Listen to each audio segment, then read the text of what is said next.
Hi friends, cooking വിത്ത് മീയിലേക്ക് എല്ലാവർക്കും സ്വാഗതം. ഇന്ന് ഞാൻ വന്നിട്ടുള്ളത് ഒരു നാടൻ കോഴിക്കറിയായിട്ടാണ്. നാടൻ കോഴിയും നാടൻ കുമ്പളങ്ങയും ഉപയോഗിച്ചുള്ള ഒരു അടിപൊളി വറുത്തരച്ച കോഴിക്കറിയായിട്ടാണ് വന്നിട്ടുള്ളത്. നോക്കാം നമുക്ക് അതിൻ്റെ ചേരുവകൾ എന്തെല്ലാമെന്ന്. ഒരു 4 തേങ്ങ ചിരവി എടുത്തിട്ടുണ്ട്. അതിലേക്ക് ഒരു 10-12ഓളം നമുക്ക് ചെറിയ ഉള്ളിയും കൂടി ഇട്ട് നന്നായിട്ടൊന്ന് വറുത്തെടുക്കാം. ഒരു 4 ഗ്രാമ്പും ഈ തേങ്ങയുടെ കൂടെ ചേർക്കുന്നുണ്ട്. കുറച്ച് കറിവേപ്പിലയും ചേർക്കുന്നുണ്ട്. ഇനി മുളക് പൊടി, മല്ലിപ്പൊടി ഒരു 100 ഗ്രാമാണ്. നമ്മൾ 3 വലിയ നാടൻ കോഴിയാണ് ഇവിടെ എടുത്തിട്ടുള്ളത്. അതിന് 100 ഗ്രാം മുളക് പൊടിയും 100 ഗ്രാം മല്ലിപ്പൊടിയാണ് ഇവിടെ ഉപയോഗിക്കുന്നത്.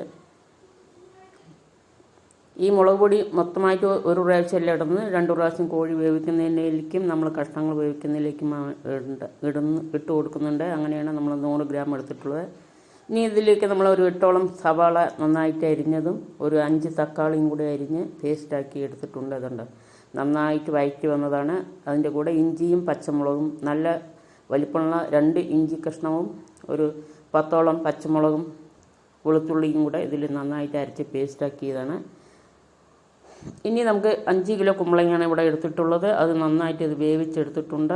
നാടൻ കുമ്പളങ്ങയാണ് ഇവിടെ എടുത്തിട്ടുള്ളത്. അത് നന്നായി വേവിച്ച് നമ്മുടെ അരപ്പ് വറുത്തെടുത്ത 4 തേങ്ങ അതിലേക്ക് ഇട്ട് കൊടുത്ത് നമ്മളതുണ്ട് കുമ്പളങ്ങയും ഇതെല്ലാം അതിലേക്ക് ഇട്ട് കൊടുക്കുകയാണ് ചെയ്യുന്നത്, വറുത്തരച്ച് കൊണ്ടുവന്നതും.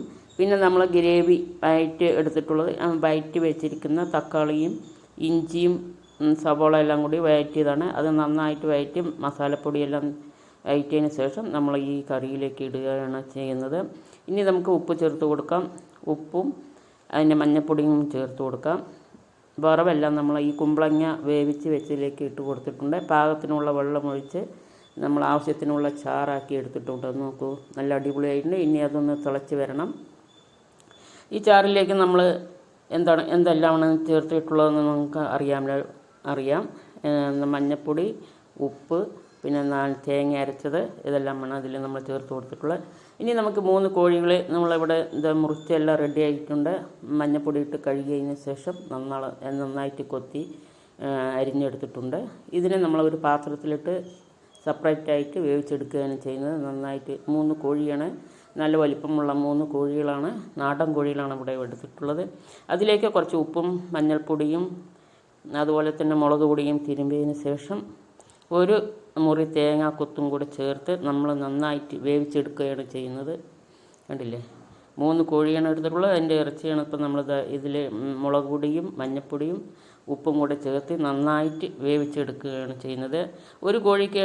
ഒരു കോഴിയാണെങ്കിൽ നമുക്ക് കുക്കറിലിട്ട് നന്നായിട്ട് അടിച്ച് വേവിക്കാം. ഇത് 3 കോഴിയുള്ളതുകൊണ്ട് നമ്മൾ വേറൊരു പാത്രത്തിൽ നന്നായിട്ട് വേവിച്ചെടുക്കുകയാണ് ചെയ്യുന്നത്. അതിനോടൊപ്പം തന്നെ തേങ്ങാക്കൊത്തും കൂടി ഇട്ട് നന്നായിട്ട് വേവിച്ചെടുത്തിട്ടുണ്ട്. ഇനി നമ്മളിവിടെ മിക്സ് ചെയ്ത് വെച്ചിരിക്കുന്ന കുമ്പളങ്ങ വേവിച്ച് എല്ലാം അതിൽ മിക്സ് ചെയ്തെടുത്ത് തിളപ്പിച്ച് വെച്ചിരിക്കുന്ന നമ്മുടെ ഈ ചാറ് കറിയിലേക്ക് നമ്മുടെ കടുകും കൂടി ഇതിലേക്ക് വറുത്ത് കൊട്ടുകയാണ് ചെയ്യുന്നത്. കുറച്ച് കടുകിട്ട് കുറച്ച് എണ്ണ ഒഴിച്ച് കടുകിട്ട് അതിലേക്ക് ഒരു 4-5 ചെറിയ ഉള്ളിയും കൂടി അരിഞ്ഞിട്ടതിന് ശേഷം കുറച്ച് കറിവേപ്പിലയും കൂടി ഇട്ട് നമ്മൾ ഈ ചാറിലേക്ക് നമ്മൾ വേവിച്ച് വെച്ചിരിക്കുന്ന നമ്മുടെ മിക്സായി വേവിച്ച് തിളച്ച് വന്നിരിക്കുന്ന ചാറിലേക്ക് നമ്മൾ കടുകും കൂടെ ഒഴിച്ച് കൊടുത്തിട്ടുണ്ട്. ഇനി നമ്മൾ വേവിച്ച് വെച്ചിരിക്കുന്ന നമ്മുടെ ചിക്കൻ പീസുകൾ കണ്ടില്ലേ, നന്നായിട്ട് വെന്ത് വന്നിട്ടുണ്ട്. ആ പീസും കൂടി നമ്മൾ ഇതിലേക്ക് ഇട്ട് കൊടുക്കുകയാണ് ചെയ്യുന്നത്. ഒരു വലിയ പാത്രത്തിലാണ് കേട്ടോ വെച്ച്, 3 കോഴി ആയതുകൊണ്ട് തന്നെ നമ്മൾ വലിയൊരു പാത്രമാണ് ഇവിടെ എടുത്തിട്ടുള്ളത്. 5 കിലോ കുമ്പളങ്ങയും കൂടെ ഇതിൻ്റെ കൂടെ കൂട്ടി എല്ലാ കഷ്ണങ്ങളും വെന്ത് നന്നായിട്ട് യോജിപ്പിച്ചിട്ടുണ്ട്. ഇപ്പം നമ്മൾ കടുക് വറുത്ത് കഴിഞ്ഞതിന് ശേഷം ഇനി നമുക്കൊന്ന് അടച്ചു വെച്ച് നന്നായിട്ടൊന്ന് തിളപ്പിക്കാം. അതോടൊപ്പം തന്നെ നമുക്ക് കുറച്ച് മല്ലിയിലയും കൂടി അരിഞ്ഞിടാവുന്നതാണ്. മല്ലിയില നന്നായിട്ട് ഇത് അരിഞ്ഞിട്ട് അതെല്ലാം കൂടി ഒന്ന് തിളച്ച് അങ്ങനെ നമ്മുടെ ചിക്കൻ കറി റെഡി ആയിട്ടുണ്ട്. വറുത്തരച്ച കോഴിക്കറി, നാടൻ കോഴിക്കറി റെഡി ആയിട്ടുണ്ട്. ഇതുപോലെ നിങ്ങളെല്ലാവരും വീട്ടിൽ ട്രൈ ചെയ്ത് നോക്കാവുന്ന നല്ല അടിപൊളി സൂപ്പറായിട്ട് നല്ല മണം അടിക്കുന്നു, കണ്ടല്ലോ, സൂപ്പറായിട്ട്.